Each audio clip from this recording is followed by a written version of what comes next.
amanecemos con el anuncio que la Casa Blanca va de manera temporal bajar los aranceles que le tenía a China de 145% a 30%. Aparentemente hubo un progreso importante en negociaciones en Suiza durante el fin de semana. También tenemos el anuncio de una posible reunión en persona, cara a cara, entre Vladimir Putin y Volodymyr Zelensky, el presidente de Rusia, presidente de Ucrania, en Turquía este jueves. También la Casa Blanca de Donald Trump anunció que jamás va a liberar al último rehén con nacionalidad americana hoy lunes. Nada más y También nada menos que con Luis Martínez, analista político internacional y periodista. Oye, estaba viendo el otro día en el noticiero del canal donde estás, Diego, a Luis, los congresistas. Hola Luis, ¿cómo estás Luis? Yo, yo, yo a los diputados de la Asamblea Nacional me pasan al lado y ni sé quiénes son. Oye, no, te felicito, eso me llamó mucho la atención.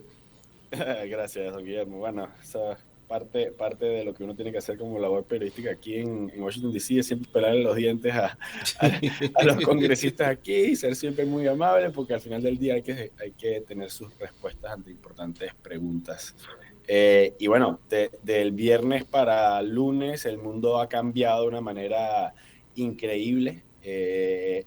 Hoy amanecemos con el anuncio que la Casa Blanca va de manera temporal bajar los aranceles que le tenía a China de 145% a 30%. Aparentemente hubo un progreso importante en negociaciones en Suiza durante el fin de semana. También tenemos el anuncio de una posible reunión en persona, cara a cara, entre Vladimir Putin y Volodymyr Zelensky, el presidente de Rusia, presidente de Ucrania, en Turquía este jueves. También la Casa Blanca de Donald Trump anunció que jamás va a liberar al último rehén con nacionalidad americana hoy lunes. También durante el fin de semana se anunció un cese al fuego entre las hostilidades entre India y Pakistán, que me pasé toda la semana pasada, don Guillermo, reenviándole el segmento que grabamos el lunes pasado a todo el mundo para que vea, porque no sé si te acuerdas al final del segmento, tú me preguntaste, hey, ¿qué deberíamos de prestarle atención esta semana que puede ocurrir? Y yo dije Tal India-Pakistán, cual.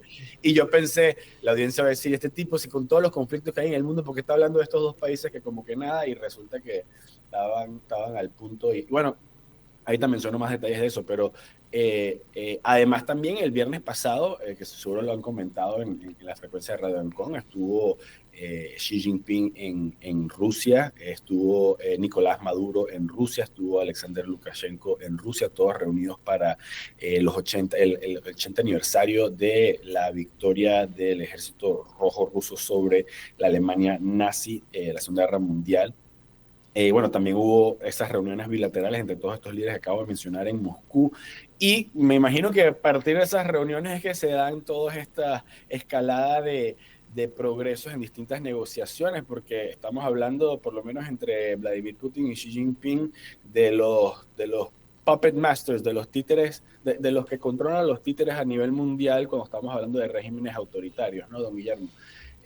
Y bueno, yo creo que comienzo por India y Pakistán porque me parece asombroso lo que sucedió. Tenemos que cuando comenzó el conflicto la semana pasada, repasar rapidito, está India, Pakistán, entre ellos hay un pedacito de tierra que se llama Kashmir.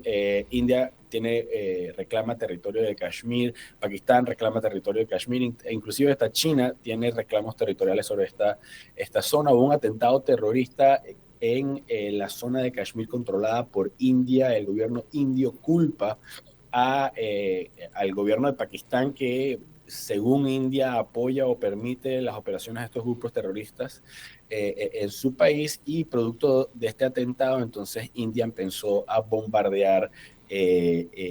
Importante es mencionar que India no bombardeó a las Fuerzas Armadas de Pakistán, bombardeó a ubicaciones que según la inteligencia india eran importantes para estos grupos terroristas, pero bombardeó Pakistán y bombardeó Kashmir. Y recordemos, estos son dos potencias nucleares. A partir de este comienzo de hostilidades, bueno, sabemos que entonces se derribaron casas, los pakistaníes derribaron casas indios,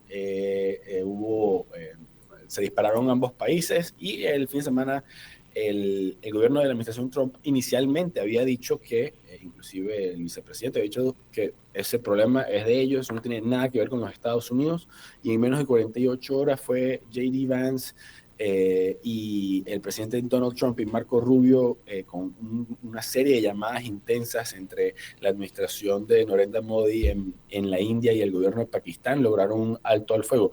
¿Qué me parece súper interesante, don Guillermo? Es que los rumores, como quien dice, el reporte que hay aquí en Washington, D.C. es que a las manos de J.D. Vance llegó inteligencia de una posible escalada importante en el conflicto que podría abrir ya entonces una guerra completa entre India y Pakistán, y que esta nueva inteligencia que recibió el gobierno de Donald Trump los empujó a intervenir en el conflicto. Ahora, esto es de película, porque si nos ponemos a ver las Fuerzas Armadas de la India, quien provee la mayor parte de las municiones y los equipos militares, estamos hablando de que Rusia provee la gran parte del equipo militar que tiene la India, además de, por supuesto, también compras que le hacen a la Unión Europea. Y cuando vemos a Pakistán, Pakistán compra la mayoría de sus suministros militares de China. Entonces es un poquito perverso, porque si nos ponemos a pensar, la verdad es que si la India y Pakistán se van a la guerra, Rusia y China se benefician económicamente, porque tendrían que entonces proveer abastecimiento de municiones, de nuevos equipos, inclusive de reparaciones de equipos militares.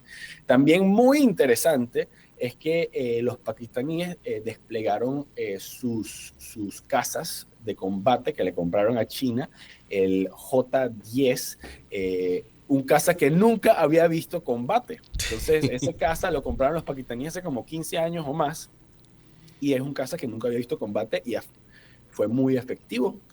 Se habla de múltiples cazas indios derribados por... ¿Qué usaban los indios? Rafaeles, que son europeos, franceses. Casi reconocimiento. No hablemos del récord de Francia en las guerras. No. Pero interesante, porque tenemos que entender que en estas hostilidades que hubo, China también está recuperando información, data de sus equipos de militares en combate. Y todo esto los prepara de una mejor manera para una eventual confrontación militar con los Estados Unidos, contra otro país. Lo mismo podemos decir con las tropas que hay en Corea del Norte, en Rusia. Uno dice, bueno, los rusos simplemente los están mandando ya a carne de cañón, pero al final de cuentas, los oficiales norcoreanos que sobrevivieron a ese conflicto se van a llevar un conocimiento muy rico y directo de cómo es llevar a cabo una guerra moderna, ¿no? O contemporánea. Pero bueno, ese es con el tema de India y Pakistán. Se supone que hay un alto al fuego que se está manteniendo, auspiciado por Estados Unidos. Supuestamente también se van a abrir unas negociaciones más amplias, más allá de simplemente detener las hostilidades que estamos viendo, que enardecieron la semana pasada. También van a haber unas negociaciones sobre acceso a agua.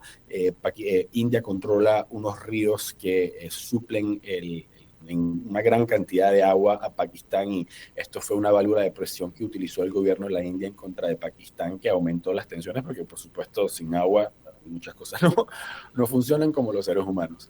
Y bueno, ahorita tenemos también estas negociaciones, don Guillermo, inminentes entre Rusia y Ucrania. Hay una posibilidad de que esta misma semana, este jueves, se reúna Volodymyr Zelensky y Putin en Ucrania. Sabemos que hoy está Donald Trump viajando al Medio Oriente, va a pasar por Qatar.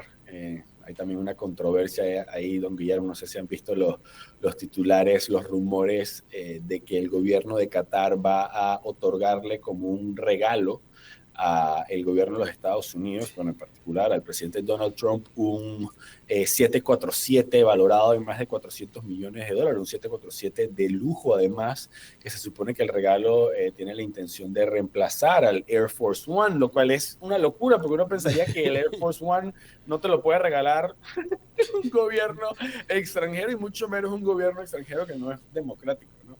Pero Pero bueno, eso es posible, es legal.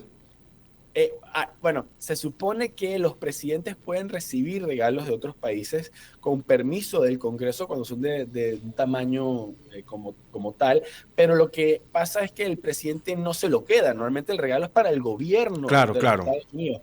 Ahora, el revolú con el rumor es que existe el rumor de que el regalo va a ser para Donald Trump, que Donald Trump luego lo va a poner a nombre de su biblioteca como presidente y que luego se lo va a quedar a título personal, lo cual sí, por supuesto, traería problemas, sobre todo de opinión pública, de cómo sí que estás recibiendo un regalo de $400 millones O sea, que a mientras que cambio lo de... use como presidente, no hay problema. Sí.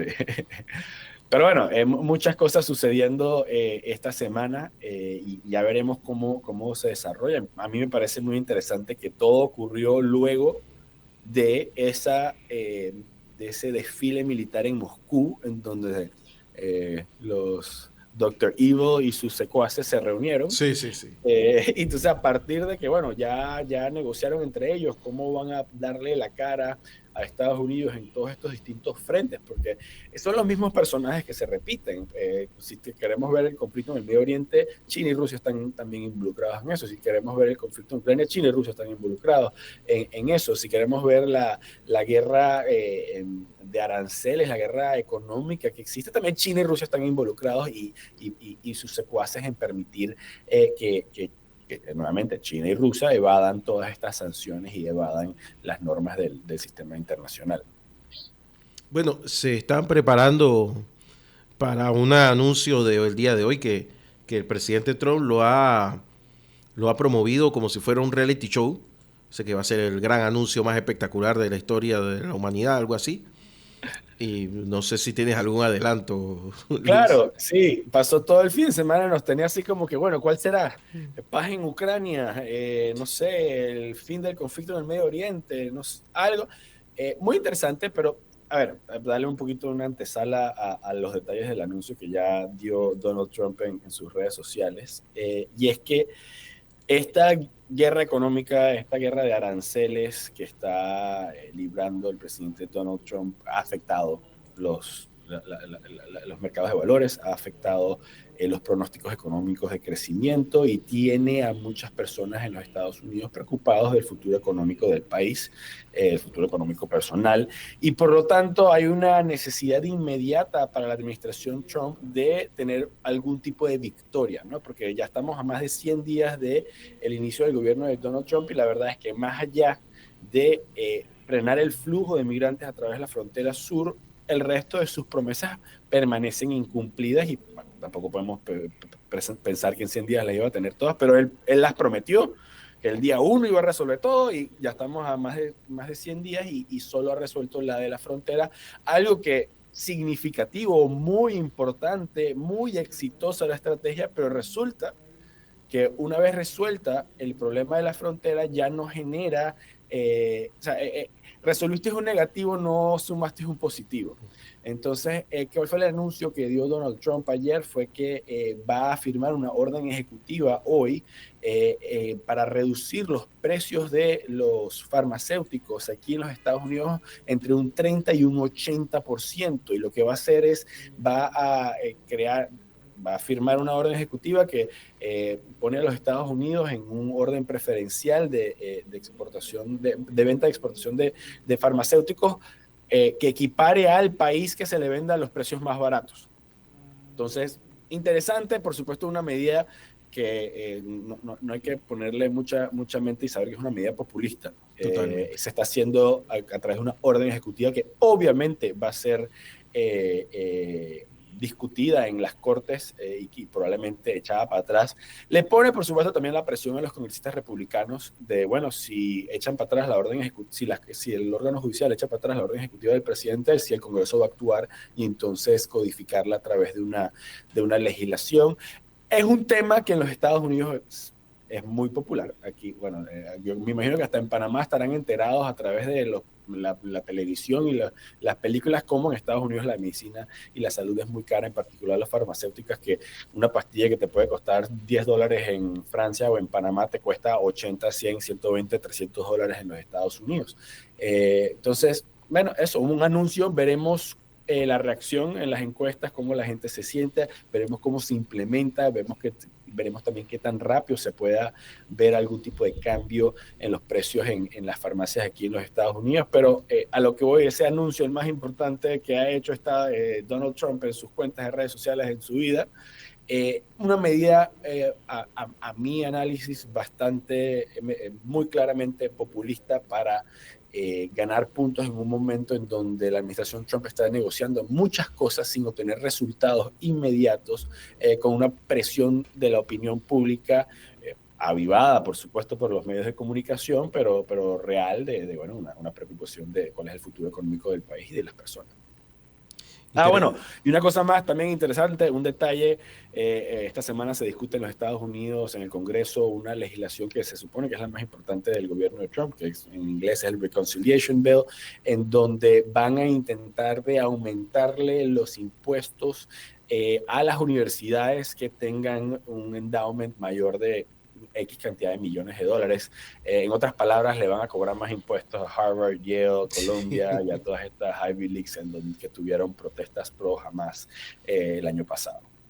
Eso suena como a pase de factura político. Algo pasó. Sí, no, eso no suena. Eso evidentemente es. Y claro, resuelve dos problemas. Uno, Donald Trump tiene que encontrar ingresos si quiere reducir los impuestos. Y entonces es así como que le paso factura a un enemigo político y además aprovecho y le meto más plata en los cofres del Estado, ¿no? Para terminar, Luis, los mercados están reaccionando bien a este aluvión de anuncios que está haciendo Trump. Ya veremos si eso se asienta, ¿no? Sí, al final del día los mercados de valores son también como volátiles como las opiniones de las personas, ¿no? O sea, si están reaccionando a algo que todavía no tiene ni detalle, ni si sabemos si va a tener algún tipo de estabilidad. Y igual reaccionaron en el pasado con la aplicación de los aranceles sin entender que esto era parte de una estrategia de negociación que, nuevamente, con que leas los libros de Donald Trump entenderías que esto es lo que él hace. Y no sé por qué se espantaron tanto los mercados si era obvio que no iba a ser sostenible el tema de unos aranceles tan altos, ¿no? Era una estrategia de negociación con China. Ahorita vamos a ver cuál es el resultado. Aquellos que querían ver al gobierno del Partido Comunista Chino recibir mayor presión, sufrir un poco más, bueno, capaz no verán el anuncio con buenos ojos. Se estimaba que en el próximo mes China podía perder hasta 16 millones de empleos si se continuaran los aranceles, que hubiese sido una situación, para no decir otra cosa, interesante para el Partido Comunista Chino para manejar, ¿no? Porque el descontento popular es algo una pesadillas de Tiananmen que tienen los líderes del Partido Comunista y no quieren terminar en una situación en donde su liderazgo se vea amenazado por la opinión popular. Luis Martínez ha estado con nosotros desde Washington, D.C. Ya se está preparando para la jornada del día de hoy, así que vamos a terminar acá. Don Luis, te agradezco un montón. Pueden volver a ver y escuchar lo que dijo Luis más adelante en YouTube. Así que nada, Dios mediante, nos hablamos el próximo lunes, ¿te parece? Claro que sí, don Guillermo. Un saludo y a la audiencia. Y bueno, nos vemos la semana que viene. Mucha suerte, cuídense esta semana. Muchas cosas van a suceder, así que el lunes que viene le damos el reporte. Luis Martínez, analista político y por supuesto también periodista, corresponsal en Washington, D.C. Son las 8:53 de la mañana aquí en Radio Ancon. Nada más que déjenme darle un par de consejitos